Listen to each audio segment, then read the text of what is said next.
Two cool bros tooting each other's horns. We the best!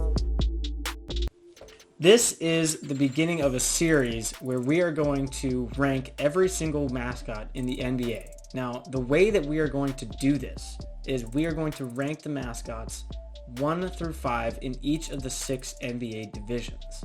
And then the winners will move on to a final round where we rank the final 6 division leaders into the top mascots, the top 3 mascots in the NBA. And we will also rank the worst mascot in the NBA eventually. Methodology. How are we ranking them, right? We decided that each mascot will be broken up into 3 different categories. Their overall design, their history / origin story, and their potential basketball skills. Now, the way that we're going to rank them is in the division, first place gets 5 points in that category, second place gets 3 points in that category, third place gets 1 point, and if you're lower than that, you don't get shit. Fuck off. So then we'll take the total points. Total points will be the winner for each of us. We're going to talk about our winners and then kind of average it out and see who won the division based on both of our rankings. Let's settle this. Today, we're going to discuss the Central Division mascots in the NBA. So we have the Chicago Bulls, who have Benny the Bull, a classic. Debuted in 1969. He's actually the oldest NBA mascot. He's actually listed at 6'6" and 375 pounds, which comes in as a huge mascot, to be honest. And he was inducted into the Mascot Hall of Fame in 2017. Yeah, that's some thickness. That's Zion-esque for sure. Yeah, dude, yeah. Maybe a little skinnier, but... Yeah. Cleveland. The Cleveland Cavaliers have the Moondog. The Moondog debuted November 5th, 2003, and I appreciate that it was named after a legendary Cleveland DJ named Alan Freed. So he has some cool kind of history behind his naming. Had you heard of him before? The DJ, Alan Freed? Yeah. No. Okay. Not at all. And I don't even know if that's common knowledge in Cleveland. All our Cleveland listeners and watchers, please let us know. But I did like this statement. Yeah, we're ignorant, but maybe I totally could be. That's a cool name for a DJ. Moondog. It is. They were apparently Moondogs were his followers that would like listen to him. That's cool. I like that. Yeah. Detroit Pistons. Their current mascot is Hooper. Debuted March 3rd, 1996. And literally, like, their website didn't have anything about this guy. I couldn't find anything about Hooper. So, I don't know. I guess it's just a horse because of horsepower. I don't know. That theory seems strong. Like, that makes a lot of sense. If you just said it confidently, everyone would have believed you. And I think that's what the Pistons have done. Right. Like, just go with it, man. Yeah. People will come up with some reason it makes sense. An even more random mascot, though, we have, for the Indiana Pacers, Boomer, debuted in 1991, also known as the Pacer Panther, and it's 6 foot tall. Yeah. It's a panther. That's a bizarre one. And it looks bizarre, too. I mean, it looks like, yeah, I guess it's, I don't know. You would think the team was the Panthers. So I don't know. Right. Yeah, it's like, for Carolina, that might be a cool mascot, because they're actually the Panthers in football, but it's a little hard to follow for this. But they weren't working with much with the Pacers anyways. I think they should have gone the Lucky the Leprechaun route and just had a dude in joggers and a sweatband. Or a headband. I mean, I would love to see that. Just running around the court the entire game. It. Not too fast, though. Yeah, just steady jog. He's like, who wants t-shirts? I'll get over to you eventually. I'll get there eventually. Calm down. Let's not get too rowdy, guys. Pace yourself. Last up in this division, we have the Milwaukee Bucks, whose mascot is Bango the Buck. Now, this is another old one. Debuted October 18th, 1977.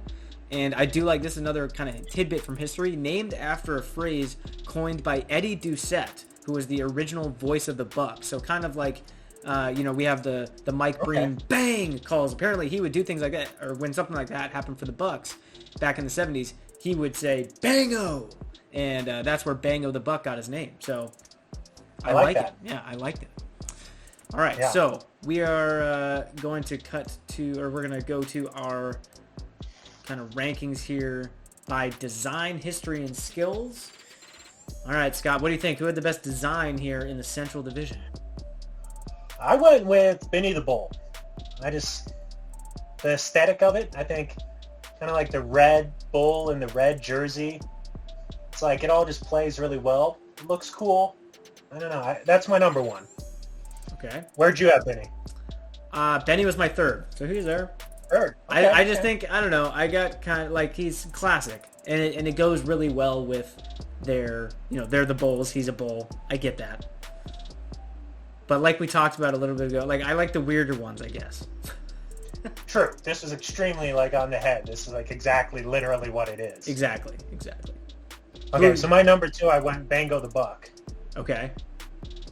I liked it. I kind of appreciate he's wearing number 68, which is like their first season was 1968. That's true. That's a good detail. Like, it's a nice little design touch. It's better than like the double zeros that some mascots have, or like, yeah, why not just have your first year be the number? So that's fun.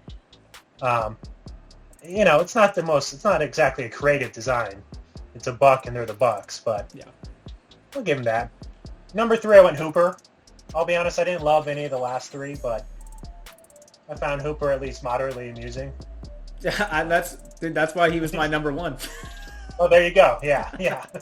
I put him number one because I was just like, they're pulling at threads, and I like that. And at least I can see the thread. So I don't know. Maybe I should give more credence to Boomer there, but I just don't like Boomer's design. I don't know. So he didn't make it for me. Number one was Hooper for me. Number two, I actually really liked Moondog. I felt like Moondog is a solid one. And my biases towards Moondog came from playing with him. If anybody else has played this game, the more recent NBA Jam On Fire edition, where you could unlock the mascot teams, I don't remember, and I couldn't find it online, what Moondog's stats were, but I remember absolutely destroying people with Moondog. Like, I think he was like 8 out of 10 on three-pointers, and so I really liked Moondog in that game. And so and you got to remember, he was 8 out of 10 from threes. This is back in the day. This was only like 10 years ago. This is like 2013. No, but I'm saying 10 years ago.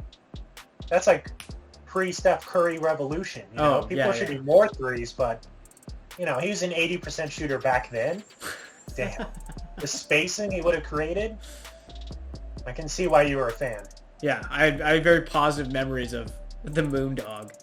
And then my number three was Benny the Bull. History-wise, my number one was Moondog, because I liked his history being tied to the DJ Alan Freed. And for the same reason, I had Bango the Buck as number two in history, because I like that it was Bango, and he was an older one. And then Benny the Bull, I put third because, oldest mascot, the first one that an NBA team did. Got to give him credit for that. Wow, interesting. See, I went Benny the Bull number one again. Fair enough. I feel like you just got to give him the credit for being that trailblazer. Yeah. For me. Then number two, I went Bango. So we're in line there. Then number three, I went Hooper. I just kind of I think I'm giving them credit history, as in I'm kind of following your logic where it's horsepower, Detroit, Motor City. Yeah. So I'm trying to give them credit there of it's history, as in it's tied to the history of the city. Yeah, it's a little thread that they pulled, right? So I'm giving them credit. I might be a little generous, but I got them number three. Okay, fair enough. But I do like the Moondog. I think it's close between that and Hooper for my number three spot. Yeah, a lot of these it was tough to decide 3, 4, and 5. I agree. Yeah. Which is why 3 only gets 1 point. It's like, yeah, if you're third, you're not great. 3rd out of 5 is not very impressive. Yeah. Well, I don't know. On some of these divisions, it was 1, 2, 3 was tough. Of them it is. Yeah. But then 3, 4, 5 wasn't as tough because 4 and 5 were clear. There were definitely some tiers within these divisions sometimes. All right, moving on to potential basketball skills. Who did you give number 1? Well, so this is a really hard one in the sense of there's not much difference between each of them, in terms of build and the style. Yeah. I went Chicago because they claim he's 6'6", 375 pounds. So I'm like, if he's really built like that, then he's destroying people. Oh, yeah. And he doesn't even look that heavy, so he must be dense. Yeah. So, to me, there's no way you're stopping that dude in the paint. And especially a lot of these other mascots we've looked at are 5'10", 6 foot, 150 pounds. This guy's 375. He's going to destroy people, so I had to go Benny the Bull. How about you? I also went Benny the Bull, dude. I found a clip of him hitting a behind-the-back half-court shot. So I saw There that. you go. Yeah, had that. And then His muscle and skill. Yeah, exactly. The size, and he's been doing it the longest. Like, he has the most experience doing it. And he's kind of consistently been an athletic mascot. So I gave him number 1. Moondog, I kind of, used my same NBA Jam bias. I gave him number 2. And then Hooper, just because, dude, if you're a Hooper, I do like that name. You got some skills. Plus, I'm thinking a horse is going to have more stamina than... I don't know. Because like a panther... that's where it gets tough. Yeah. It's tough. It's tough, dude. It's tough. But I gave it to Hooper for number 3. I gave Bango the Buck number 2. I don't know, Okay. I feel like he's got little horns. Maybe he can use those to like deflect passes. Not even horns, antlers, I guess. Yeah. Getting in the pass. I went to school. And then number 3, I had Hooper, just like you. All right. So Okay. my so- rankings were very consistent. I had the same top 3 for everyone, in the same order, actually. Wow. Okay. Yes. So that makes it easy. So who got the most points for you then? Benny the Bull? Benny the Bull with a clean 15 points, dude. Okay, so his total, because he got 7 for me. His total's 22. Who got second for you? Bango the Buck, 9 points. He only got 3 for me, so he got 12. Then I had Hooper at 3. Hooper got 6 for me. He got 9. So Moondog got nothing from you. You got nothing, man. Wow, Moondog was my top. He was 11 points. But Yeah, we disagreed hard on Moondog. we definitely did. But Benny the Bull gets Yeah. 22 points. So Benny the Bull is the Central Division's best mascot in the NBA. Not really an upset. I think I don't most think people so. would have seen that coming. Yeah. Yeah. I was honestly surprised going through it that he got as low scores for me as he did. Well, the Moondog got into your heart with that I know. NBA Jam. I know, dude. I was biased on that, but good thing Yeah, I didn't good play thing you that. saved I us. didn't play that particular NBA Jam game. Maybe if I had, Yeah. he would have been the champion. Yeah. But fortunately for him, I did not. That's So he like got 0 points. that's one of those where it's like, when you play Madden 04 and you started with some shitty team and you have like this one backup linebacker that you turned into like a star and you love, and then you talk to like, other people and you're like, dude, do you remember this guy? And everyone's like, Yeah. no, who the fuck was that? Yeah, exactly. Like the random 98 speed 21-year-old receiver that you turn into like a perennial all-pro guy. Yeah, the GOAT of wide receivers. Yeah. Josh Freeman at quarterback. I remember running a great shies with him where we just killed it. Dude, So like every time I see him, I'm like, it's my boy. I did the same thing. I think it was like Madden 09. I started a franchise with the Jaguars, who were absolutely abysmal at the time. Traded an aging Byron Leftwich for Josh Freeman, who was like in his second year, and just absolutely made Josh Freeman the GOAT. And it's like, damn, his He career rated was... really well. Like He did. when he was young in the league, he was like a great Madden player because Yeah. he was young. He just like had enough skills that you could develop him really nicely.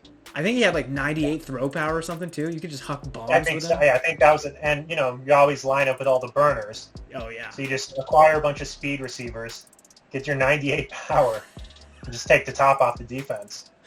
We're really good at This that. shit had happened for him in real life, though. Yeah, exactly, dude. Oh man. But All right. anyways, that's why Benny the Bull is the best.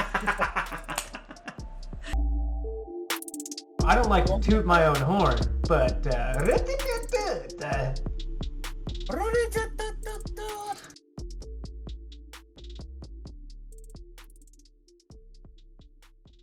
cut that.